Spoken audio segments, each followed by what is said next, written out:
ಸ್ನೇಹಿತರೆ, ನಿಮ್ಗೊಂದು ಒಳ್ಳೆ ಮುದ್ದೆ ಊಟ ಬೇಕಾ? ಸೊ ಈಗೊಂದು ತಟ್ಟೆ ರೆಡಿ ಮಾಡಿದ್ದೀನಿ ನೋಡಿ. ಮುದ್ದೆ, ಮಸ್ಕಾಯಿ, ತುಪ್ಪ, ರೈಸ್, ನಂಚ್ಕೊಳ್ಳೋಕ್ಕೆ ಉಪ್ಪಿನಕಾಯಿ, ಸ್ವಲ್ಪ ಮೊಸರು. ಈಗ ಮಸ್ಕಾಯಿಗೆ ಇದು ಗಟ್ಟಿಯಾಗಿರ್ತಕ್ಕಂಥ ಮಸ್ಕಾಯಿ, ಇದ್ರದ್ದೇನೆ ನಾನು ರಸಮ್ ತಗೊಂಡಿದ್ನಲ್ಲ, ಇದು ರಸಮ್ ಇರ್ತಕ್ಕಂಥ ಮಸ್ಕಾಯಿ. ನೋಡಿ ಎಷ್ಟು ತೆಳುಗಿದೆ. ಹುಷಾರಿಲ್ಲದೆ ಇರ್ತಕ್ಕಂಥವ್ರು, ಜ್ವರ ಬಂದಿರತಕ್ಕಂಥವ್ರಿಗೆ ಈ ಥರ ಒಂದು ರಸಮ್ ಹಾಕಿ ಕೊಟ್ಬಿಟ್ರೆ ರುಚಿಯಾಗೂ ಇರುತ್ತೆ, ಜೊತೆಗೆ ಆರೋಗ್ಯಕ್ಕೂ ಕೂಡ ಒಳ್ಳೆಯದು. ಸೊ ನಿಮ್ಮೆಲ್ರಿಗೂ ಸ್ನೇಹಿತರೆ, ಒಂದು ರುಚಿಯಾಗಿರ್ತಕ್ಕಂಥ ಮಸ್ಕಾಯಿ ಜೊತೆಗೆ ಮುದ್ದೆ ಜೊತೆಗೆ ಒಂದು ಒಳ್ಳೆ ಊಟ ನಿಮ್ಮೆಲ್ರಿಗೂ. ಸೊ ನೀವು ಇದೇ ಥರ ಮಾಡ್ಕೊಳ್ಳಿ. ಇದರ ಒಂದು ರುಚಿಯನ್ನು ಎಲ್ಲರೂ ನೋಡಿ ಅಂತ ಹೇಳ್ತೀನಿ. ಹೇಗೆ ಮಾಡೋದು ಅಂತ ನೋಡೋಣವಾ ಸ್ನೇಹಿತರೆ? ಮಸ್ಕಾಯಿ ಮಾಡಲಿಕ್ಕೆ ಏನೇನು ಪದಾರ್ಥಗಳು ಬೇಕು ಅಂತ ನೋಡ್ತಾ ಹೋಗೋಣ. ಅದರಲ್ಲೂ ಈ ದಿನ ನಾವು ಮಾಡ್ತಾ ಇರ್ತಕ್ಕಂಥ ಮಸ್ಕಾಯಲ್ಲಿ ವಿಶೇಷವಾಗಿ ಬಳಸ್ತಾ ಇರ್ತಕ್ಕಂಥದ್ದು ಈಗ ಇದು ಮೊಳಕೆ ಹುರುಳಿಕಾಳು. ನೋಡಿ, ಹುರುಳಿಕಾಳನ್ನು ಮೊಳಕೆ ಕಟ್ಟಿದ್ದೀನಿ. ಕುರುಮೊಳಕೆ ಅಂತಾರೆ, ಅಂದರೆ ಇಷ್ಟು ಚಿಕ್ಕದಾಗಿ ಬಂದಿದೆಯಲ್ಲ, ಇದನ್ನು ಕುರುಮೊಳಕೆ ಅಂತ ಕರೀತಾರೆ. ಈ ಥರದ್ದು ನಾನು ಹುರುಳಿಕಾಳು ತೊಗೊಂಡಿದ್ದೀನಿ. ಇದು ತುಂಬ ರುಚಿ ಕೊಡುತ್ತೆ ಮಸ್ಕಾಯಿಗೆ. ಹಾಗಾಗಿ ಹುರುಳಿಕಾಳು, ಸ್ವಲ್ಪ ತೊಗರಿಬೇಳೆ ತೊಗೊಂಡಿದ್ದೀನಿ, ಸ್ವಲ್ಪ ಕಾಯಿ ತುರಿ. ಮಸ್ಕಾಯಿಗೆ ವಿಶೇಷವಾಗಿ ಬೇಕಾಗಿರ್ತಕ್ಕಂಥ ತರಕಾರಿ ಅಂದರೆ ಇದು ಬದನೆಕಾಯಿ ಇದ್ರೇ ಅದು ಮಸ್ಕಾಯಿ ರುಚಿ ಆಗೋದು. ಆಮೇಲೆ ಟೊಮೊಟೊ ಹಣ್ಣು, ಕಾಯಿ ತೊಗೊಂಡ್ರೂ ಚೆನ್ನಾಗಿರುತ್ತೆ, ಹಣ್ಣಾಗಿರೋದಂತ ಇದ್ರೂ ತೊಗೊಂಡ್ರೂ ಚೆನ್ನಾಗಿರುತ್ತೆ. ನನ್ನ ಹತ್ರ ಒಂದೇ ಒಂದಿತ್ತು ಕಾಯಾಗಿರ್ತಕ್ಕಂಥ ಟೊಮೊಟೊ, ಅದಕ್ಕೆ ಒಂದು ತೊಗೊಂಡೆ, ಇನ್ನೆರಡು ಹಣ್ಣಾಗಿರೋದು ತೊಗೊಂಡಿದ್ದೀನಿ. ರುಚಿಗೆ ಎಷ್ಟು ಬೇಕೋ ಅಷ್ಟು ಹಸಿಮೆಣಸಿನ್ಕಾಯಿಗಳನ್ನು ತೊಗೊಳ್ಳಿ ನೀವು. ಜೊತೆಗೆ ಒಂದು ಈರುಳ್ಳಿ, ಇಷ್ಟು, ಸ್ವಲ್ಪ ಕೊತ್ತಂಬರಿ ಸೊಪ್ಪು. ಇದಕ್ಕೆ ಹಾಕ್ತಕ್ಕಂಥ ಮಸಾಲೆ ಜಾಸ್ತಿ ಏನೇನೂ ಇಲ್ಲ, ಇದರಲ್ಲಿ ಮಸಾಲೆನೇ ಇಲ್ಲ. ಸ್ವಲ್ಪ ಅರಿಶಿನ ಪುಡಿ, ಸ್ವಲ್ಪ ಧನಿಯಾ ಪುಡಿ, ಜೀರಿಗೆ, ರುಚಿಗೆ ತಕ್ಕಷ್ಟು ಉಪ್ಪು, ಇಷ್ಟೇ ನೋಡ್ಕೊಳ್ಳಿ. ಇಷ್ಟೇ ಐಟಮಿಂದ ಸೂಪರ್ ಟೇಸ್ಟಿಯಾಗಿರ್ತಕ್ಕಂಥ ಮಸ್ಕಾಯಿ ಮಾಡ್ಬೋದು. ಇದ್ರ ಜೊತೆಗೆ ನಿಮ್ಮ ಮನೇಲಿದ್ದರೆ ಒಂದು ಸಣ್ಣದು ಇಷ್ಟು ತುಂಬ ದೊಡ್ಡದು ಬೇಡ, ಇಷ್ಟು ಒಂದು ಆಲೂಗೆಡ್ಡೆ ಹಾಕ್ಕೊಂಡ್ರೂ ಸೂಪರ್ ಟೇಸ್ಟಿಯಾಗಿರುತ್ತೆ. ನಮ್ಮ ಮನೇಲಿ ಆಲೂಗೆಡ್ಡೆ ಇರಲಿಲ್ಲ, ಹಾಗಾಗಿ ನಾನು ಇಷ್ಟೇ ಬಳಸ್ಕೊಂಡಿದ್ದೀನಿ. ಒರಿಜಿನಲಿ ಇಷ್ಟೇ ಬಳಸ್ಕೊಳ್ಳೋದು. ಆಲೂಗೆಡ್ಡೆ ಇದ್ದರೆ ಬೇಕಂದರೆ ಹಾಕ್ಕೋಬೋದು, ಅದು ಆಪ್ಷನಲ್ಲು. ಸೊ ಇವೆಲ್ಲ ಪದಾರ್ಥಗಳನ್ನು ಬಳಸ್ಕೊಂಡು ಮಸ್ಕಾಯಿ ಹೇಗೆ ಮಾಡೋದು ಅಂತ ನೋಡೋಣವಾ?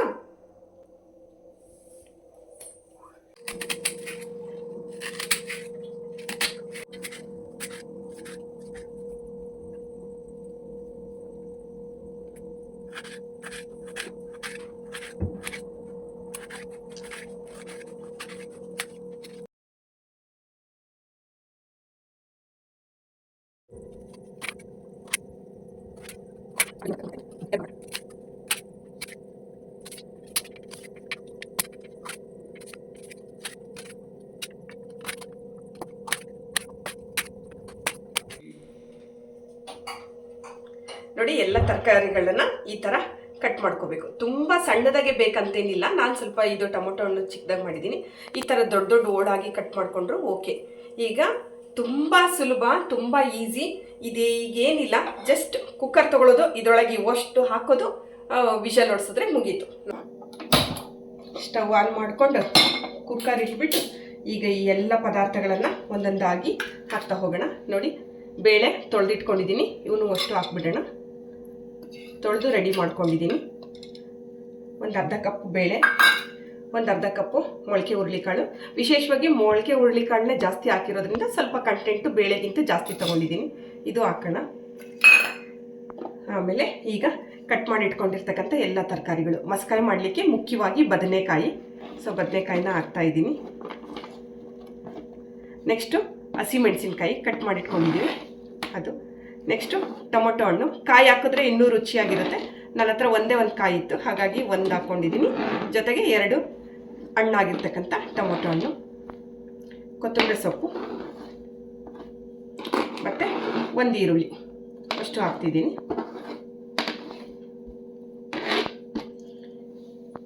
ಈಗ ಮಸ್ಕಾಯಿಗೆ ಇಷ್ಟೇ ಮಸಾಲೆ, ಜಾಸ್ತಿ ಏನಿಲ್ಲ. ಧನಿಯಾ ಪುಡಿ, ಜೀರಿಗೆ, ಉಪ್ಪು, ಅರಿಶಿನ ಪುಡಿ ಅಷ್ಟು ಹಾಕ್ಬಿಡೋಣ. ಕೊನೆಯದಾಗಿ ಕಾಯಿ ತುರಿ ಸ್ವಲ್ಪ ಹಾಕಿ ನೀರಿನ ಹದ ನೋಡಿಕೊಂಡು ಬೇಯೋದಕ್ಕೆ ಸ್ವಲ್ಪ ನೀರು. ನಾನು ಹೆಚ್ಚು ಕಡಿಮೆ ಇದ್ರ ತುಂಬ 1 ಲೀಟ್ರ್ ಅಷ್ಟಿದೆ, ಅಷ್ಟು ಹಾಕ್ತೀನಿ ನಾನು. ಸ್ವಲ್ಪ ನೀರನ್ನು ಬೇಕು ಜಾಸ್ತಿ, ಹಾಗಾಗಿ ಹಾಕಿ ನೀಟಾಗಿ ತಿರುಗಿಸ್ಬಿಟ್ರೆ ಮುಗೀತು. ಸೊ ಎಲ್ಲ ರೆಡಿಯಾಗಿದೆ. ಒಂದು ಸತಿ ಎಲ್ಲ ಮಿಕ್ಸ್ ಕೊಟ್ಬಿಡೋಣ. ಇದಕ್ಕೆ ನೀವು ಒಗ್ಗರಣೆ ಹಾಕಬೇಕು ಅಂತ ಏನಿಲ್ಲ, ಇದಕ್ಕೆ ಆಯಿಲ್ ಬೇಕಂತ ಇಲ್ಲ, ಏನಿಲ್ಲ. ಎಲ್ಲ ಸೇರಿಸಿ ಒಟ್ಟಿಗೆ ಕುಕ್ಕರ್ ಒಳಗೆ ಹಾಕ್ಬಿಟ್ಟು ನೋಡಿ, ಇಷ್ಟು ಸಾಕು. ಸ್ವಲ್ಪ ಮುಳುಗಬೇಕು ಬದನೆಕಾಯಿ, ಸ್ವಲ್ಪ ಇಲ್ಲಾಂದರೆ ಕನೆ ಆದಂಗೆ ಆಗ್ಬಿಡುತ್ತೆ. ಹಂಗಾಗಿ ಸ್ವಲ್ಪ ನೀರು ನೋಡ್ಕೊಂಡು ಹಾಕ್ಕೊಳ್ಳಿ.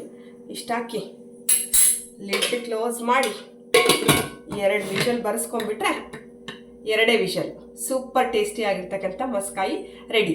ಇದನ್ನು ಬ್ಯಾಚುಲರ್ಸು ಕೂಡ ಮಾಡ್ಕೋಬೋದು ಮತ್ತು ಗೃಹಿಣಿಯವರು ಕೂಡ ಮಾಡ್ಕೋಬೋದು. ತುಂಬ ಸುಲಭವಾಗಿ, ತುಂಬ ಈಸಿಯಾಗಿ, ಅತ್ಯಂತ ರುಚಿಯಾಗಿರ್ತಕ್ಕಂಥ ಮಸ್ಕಾಯಿ.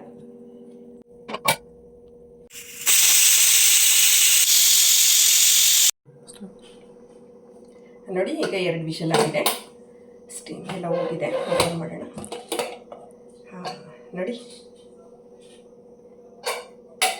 ಏನು ಸಖತ್ತಾಗಿ ಬೆಂದಿದೆ ಎಲ್ಲ. ಸೊ ಬೇಳೆ, ಮೊಳಕೆ ಹುರುಳಿಕಾಳು ನೋಡಿ ಎಲ್ಲವೂ ಚೆನ್ನಾಗಿ ಬೆಂದಿದ್ದಾವೆ. ಸೊ ಈಗ ಇದು ಹೆಸರು ಇದ್ರದ್ದು ಮಸ್ಕಾಯಿ ಆಗಿರೋದ್ರಿಂದ ಇದನ್ನು ಮಸಿಬೇಕು ನಾವು. ಇವಾಗ ಇದನ್ನು ಮಸಿಬೇಕು ಅಂದರೆ ಇದರೊಳಗೆ ಇದು ನೀರಿದೆಯಲ್ಲ ಅದನ್ನು ಅದನ್ನು ಬಸ್ಕೊಂಡ್ಬಿಡೋಣ.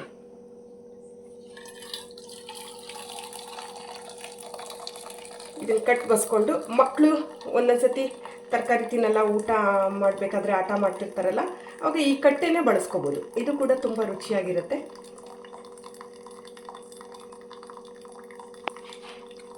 ಇಷ್ಟು ಸಾಕು.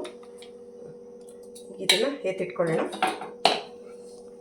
ನೋಡಿ, ಇದು ಮಸ್ಕಾಯಿ, ಇದು ಮಸಗುಂಡು ಅಂತಾರೆ ನಮ್ಮ ಕಡೆ. ಇದನ್ನು ತುಮಕೂರು ಸೈಡೆಲ್ಲ ಇದು ಮಸಗುಂಡು. ಇದನ್ನು ತೊಗೊಂಡು ಇವಾಗ ಚೆನ್ನಾಗಿ ಇದನ್ನು ಮಸಿಬೇಕು. ಎಲ್ಲ ತರಕಾರಿಗಳನ್ನು ಚೆನ್ನಾಗಿ ಸ್ಮ್ಯಾಶ್ ಮಾಡೋದು ಅಂತಾರಲ್ಲ, ಆ ಥರ ಈ ಥರ ಇದನ್ನು ಈ ರೀತಿ ಇದನ್ನು ಮಸಿಯೋದ್ರಿಂದನೇ ಇದಕ್ಕೆ ಹೆಸರು ಮಸ್ಕಾಯಿ ಅಂತ ಬಂದಿದೆ. ಅತಿ ಕಡಿಮೆ ಸಮಯದಲ್ಲಿ ತುಂಬ ರುಚಿಯಾಗಿ, ಆಮೇಲೆ ಟೈಮೇ ಇಲ್ಲ ಇದಕ್ಕೆ ಅಂತ ನಾವೇನು ಟೈಮ್ ಕೊಡೋ ಅವಶ್ಯಕತೆ ಇಲ್ಲ. ಅತಿ ಸುಲಭವಾಗಿ ಮಸಿಬೋದು. ನಮ್ಮ ಮಮ್ಮಿ ಇದ್ದಿದ್ರೆ ಇನ್ನೂ ಚೆನ್ನಾಗಿ ನುಣ್ಣು ಮಸಿತಾ ಇತ್ತು. ಸೊ ನನ್ನ ಕೈಲಿಷ್ಟೇ ಆಗ್ತಾ ಇರೋದು. ಅಮ್ಮ ಸಖತ್ತಾಗಿ ಮಾಡ್ತಾರೆ ಇದನ್ನು. ಆಮೇಲೆ ನನ್ನ ತಂಗಿ ಅಮ್ಮಿ ಸುಪ್ರಿಯಾ, ಅವಳು ಸೂಪರ್ ಎಕ್ಸ್ಪರ್ಟ್ ಇದು ಮಸ್ಕಾಯಿ ಮಾಡೋದ್ರಲ್ಲಿ. ಅಕ್ಕನೂ ಇತ್ತೀಚೆಗೆ ತುಂಬ ಚೆನ್ನಾಗಿ ಮಾಡ್ತಾಳೆ ಮಸ್ಕಾಯಿ ಮತ್ತು ಮಸ್ಸೊಪ್ಪು. ಇವೆಲ್ಲ ಸಖತ್ತು ಗ್ರಿಪ್ ಸಿಕ್ಕಿದೆ ಅಮ್ಮಿ ನನಗೆ, ನೀನು ಎಷ್ಟು ಚೆನ್ನಾಗಿ ಹೇಳು ಮಾಡ್ತೀನಿ ಅಂತ ಅಂತಿರ್ತಾಳೆ ಅಕ್ಕ. ಬಟ್ ಅಮ್ಮಿ, ಅಮ್ಮ ಇವರೆಲ್ಲ, ಆಮೇಲೆ ನಮ್ಮ ಮನೇಲಿ ಸೌಮ್ಯಕ್ಕ ಕೂಡ ಚೆನ್ನಾಗಿ ಮಾಡ್ತಾರೆ. ನೋಡಿ, ಇದೆಲ್ಲ ಆದಮೇಲೆ ಹಿಂಗೆ ಅಂದ್ಕೊಂಡ್ಬಿಟ್ರೆ ನೋಡಿ ಎಲ್ಲ ನೀಟಾಗಿ ಬಂದುಬಿಡುತ್ತೆ. ಮನೇಲಿ ಮಕ್ಕಳಿದ್ರೆ ಅವ್ರಿಗೆ ಇದನ್ನು ಕಟ್ಟು ಕೂಡ ಉಳಿಸ್ಕೋಬೋದು. ಇದು ಕೂಡ ಕಟ್ಟು ಸೂಪರಾಗಿರುತ್ತೆ. ಇದನ್ನು ಹಿಂಗೇ ಸಾಂಬಾರಿಗೆ ಬಳಸ್ಕೋಬೋದು. ಮತ್ತು ಇದು ತುಂಬ ಗಟ್ಟಿ ಇರುತ್ತಲ್ಲ, ಹಾಗಾಗಿ ಸ್ವಲ್ಪ ಇದನ್ನು ಹಿಂಗೆ ಮೇಲೆ ಹಾಕ್ಕೊಂಡು ನಾನು ನಮ್ಮ ಮನೇಲಿ ಮಕ್ಕಳಿಗೆ, ಅಮ್ಮನೂ ನಾವು ಚಿಕ್ಕವರಿದ್ದಾಗಲೂ ಈ ಥರ ಉಳಿಸ್ಕೊಡೋರು.